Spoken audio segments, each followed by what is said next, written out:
A student vanished from her home in the dead of night, leaving behind no clues and no witnesses. Police launched an immediate search, and soon, a horrifying picture began to emerge. As the pieces came together, investigators uncovered a truth that would stun the entire nation. Eve Carson was born on November 19, 1985, in Athens, Georgia. Even from a young age, she was known for her exceptional drive and focus.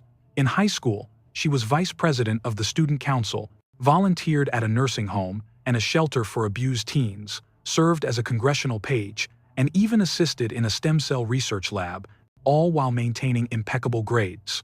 After graduating with honors, she enrolled at the University of North Carolina, where she pursued a challenging double major in political science and biology. Her academic brilliance secured her a prestigious scholarship. On campus, she quickly distinguished herself as a natural leader, taking on pivotal roles in numerous student organizations. But Eve's influence extended far beyond the university. She remained dedicated to community service, taught science at a local elementary school, and even volunteered for projects overseas. One summer was spent in Ecuador assisting doctors, followed by a semester studying in Cuba and time with a research team in Egypt. By any measure, she was one of the most accomplished students at UNC. Eve had monumental ambitions for her future, and she was already well on her way to achieving them. Before she had even graduated, a major company had offered her a position, eager for her to start her career right after receiving her degree. By February, Eve was 22 years old and in her final year of college. She was living in an off-campus house with a close-knit group of friends. On the night of March 5th, at around 1:30 a.m., her roommates were heading out to a party. They asked Eve to join them, but she decided against it, choosing to stay home and study for her upcoming classes. They left without her, not getting back until about 4:30 the morning. The moment her friends returned, an unsettling feeling washed over them. The front door was standing wide open. Inside, the lights were on, but Eve was nowhere to be found. Her car was gone too. Nothing about it made sense. Why would she leave in the middle of the night, and why would she leave the house unlocked? They frantically tried calling her phone, but every call went unanswered. Still, they held on to the hope that there was a simple explanation, that she'd just been called away unexpectedly. They waited, fully expecting her to walk back through that open door at any moment.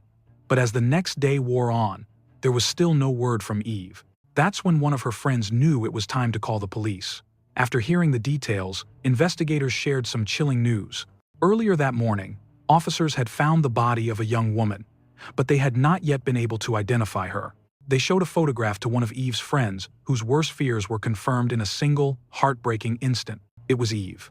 Just hours after she was last seen, at approximately 5 a.m., police had received a 911 call from a woman living about a mile from Eve's home. She reported being startled awake by the distinct sound of gunshots, immediately followed by a scream. Terrified, she had dialed the authorities right away. When officers arrived at the scene, they found a young woman's body lying on the ground. She had no identification, no phone, nothing that could reveal who she was, only the grim reality that she had been shot multiple times. With her friend's confirmation that the victim was Eve, detectives interviewed her roommates to establish a rough timeline. At 1:30 a.m., she was at home studying. By 5 a.m., she had been found dead just a mile away. The immediate questions were how she got there and who was responsible. With her car still missing, investigators theorized it was a robbery. That theory gained traction when a search of her room revealed her wallet and credit cards were also gone, and they were not found at the crime scene. The medical examiner would later confirm there were no signs of sexual assault, ruling that out as a potential motive. As investigators dug into Eve's phone records, they discovered its last signal pinged off a tower near a highway outside of town, though the phone itself was never recovered. It seemed the killer had discarded it in the woods. Then, the investigation got its first real break. A car matching the description of Eve's was found abandoned only a few miles from her house. Authorities immediately seized it for forensic analysis. At the same time, detectives were uncovering another crucial piece of the puzzle. Forensic specialists examining Eve's computer, the one she'd been using to study, found that it had been active until about 3:30 a.m. This confirmed she was still home for at least 2 hours after her friends left. Somehow, in the time that followed, she was taken a mile away to the location where her body was later discovered. By now, news of Eve's murder had swept across the city, sending a shockwave through her college campus. she was known by nearly everyone. As a leader in countless student groups, her sudden and violent death was a devastating blow. But alongside the grief, a palpable fear began to spread. Students and local residents grew terrified for their own safety, and the lack of any solid leads from the police only amplified the community's anxiety. Tips began to flood in. Students reported anything that seemed remotely out of place, desperate to help move the investigation forward. But despite the outpouring of information, none of it led investigators any closer to the truth. And then, a crucial breakthrough. Since Eve's credit cards were missing, detectives obtained her bank records, and what they discovered was deeply disturbing. Just 18 minutes after Eve's computer was last used, someone withdrew $700 from her bank account in 2 separate transactions. Further attempts to take more cash were blocked by the daily withdrawal limit. The ATM was located at a shopping center on the other side of town. Detectives urgently requested the machine's security footage, which, to their relief, provided the first real glimpse of a suspect. The video showed a man in the driver's seat of Eve's car, using her card at the ATM. In the back seat, another figure could be vaguely seen. Investigators feared it might have been Eve herself, but the image quality was simply too poor to be certain. Forensic experts worked to enhance the footage, but their efforts proved fruitless. Meanwhile, police discovered the suspect had tried to use Eve's card at several other ATMs around the city. Unfortunately for the investigation, none of those machines had security cameras. This pattern went on until March 7th, when another alert came in about an attempted withdrawal. At around 12:30 a.m., the suspect tried to use an ATM inside a 24-hour convenience store. Although the transaction was declined, officers raced to the location in a neighboring town. Unlike the previous attempts, this store was equipped with a working security camera. As they reviewed the footage, investigators saw someone using Eve's card, but in a shocking development, it was not the same man from the first ATM video. Detectives were now confronted with 2 possibilities. Either multiple people were directly involved in Eve's murder, or the killer had passed her card off to an accomplice. They tried to identify this second suspect, but once again, the video was too grainy for a positive identification. With the investigation at a standstill, police decided to appeal to the public for help. They released both surveillance images to the media, hoping someone in the community would recognize the men. Given the high-profile nature of the case, the police station was immediately inundated with tips, and yet, despite the sheer volume of calls, not a single lead brought them any closer to finding Eve's killer. That all changed on March 12th, when an anonymous tipster called in with vital information, claiming to recognize the man from the second convenience store video. The name they gave was Dario Atwater. Detectives immediately began to investigate Atwater's past, and what they uncovered was deeply troubling. At only 21 years old, he had already amassed a lengthy criminal record, with multiple arrests for robbery, assault, drug charges, and a host of other crimes. Although he had served prison time, he had also been granted early release on several occasions. Even more chilling, they learned that just 2 days after Eve's murder, Dario had been scheduled for a court appearance for carrying a handgun while on probation. Investigators pulled his prior mugshots and held them against the convenience store footage. The similarity was unmistakable. They were certain they had found their man. Bolstering their case, they discovered Dario lived just a short distance from that very store. Detectives moved in on his residence without delay. During his interrogation, Dario flatly denied any involvement in Eve's murder, but the video evidence was more than enough for police to take him into custody. As the case unfolded, detectives found another critical link. Dario had been in constant contact with a 17-year-old named Lawrence Levet, who, despite his age, already had a criminal record of his own.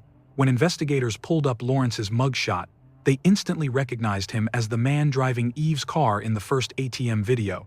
Unlike Dario, however, Lawrence was not prepared to go quietly. He barricaded himself inside his residence, prompting law enforcement to deploy a SWAT team. After he was finally taken into custody, he too denied having anything to do with the crime. Both suspects were charged and held in custody to await trial. With both men refusing to talk, investigators had to find another way to build their case. Soon, cell phone data would provide a critical breakthrough. On the night of Eve's murder, both suspects' phones had pinged a cell tower right in her neighborhood, despite them living in an entirely different city. Detectives pieced together a chilling theory. Dario and Lawrence had likely targeted Eve at random, looking for someone to rob and seeing she was home alone late that night. Based on the ATM records, Investigators believed Eve was forced to drive her captors to multiple locations, where they made her hand over her bank card. After hitting the $700 daily limit, they drove her to a secluded wooded area and ended her life.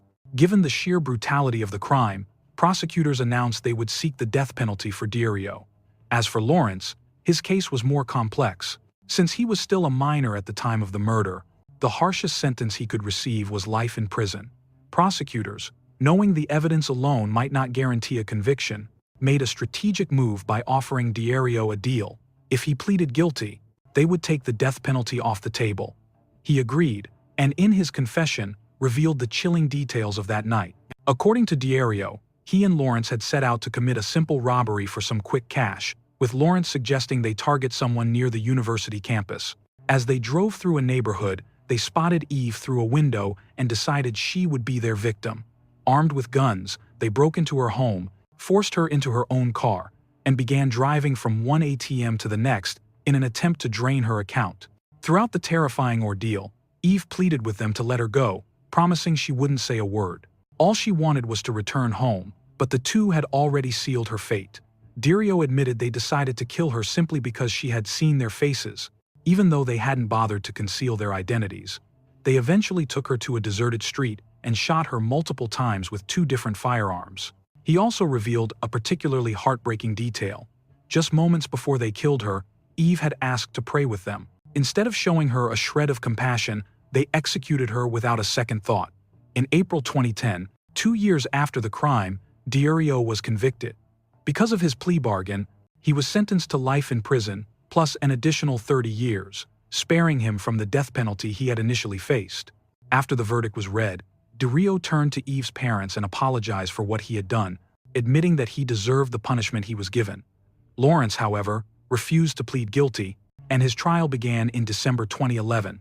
Despite his attorney's attempts to argue his innocence, Dirio's confession, combined with the overwhelming evidence, resulted in Lawrence being found guilty and sentenced to life behind bars. But his story was far from over. In 2013, the State Court of Appeals overturned his sentence, citing a separate ruling that found life without parole for juvenile offenders to be unconstitutionally cruel. As a result, Lawrence was granted a new trial. This time, he spoke out, telling the court that everyone makes mistakes and insisting he wasn't the monster people thought he was. Yet, his words rang hollow, and he showed no signs of genuine remorse. Ultimately, the judge handed down the same sentence, life in prison. It is also worth noting that Lawrence had been a suspect in another, eerily similar case. In January 2008, just a few months before Eve's murder, a 9-year-old student was murdered during a home invasion. In the aftermath of that crime, money was withdrawn from the victim's account at ATMs across the city.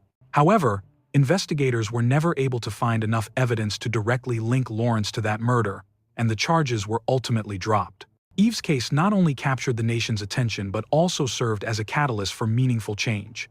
In February, North Carolina lawmakers passed new legislation that imposed tougher penalties for gang-related crimes. The law, born from this tragedy, officially took effect on December 1st, applying to all offenses committed thereafter. At her university, a scholarship was established in Eve's name, and a memorial garden was created on campus to honor her memory. In February 2009, one of Eve's close friends became a finalist on the hit show American Idol. While on stage, he shared that Eve's death had inspired him to take a chance and find the courage to pursue his dream. If you found this story compelling, please like this video and subscribe to the channel. We share new true crime cases every night. Until next time, stay aware and stay safe.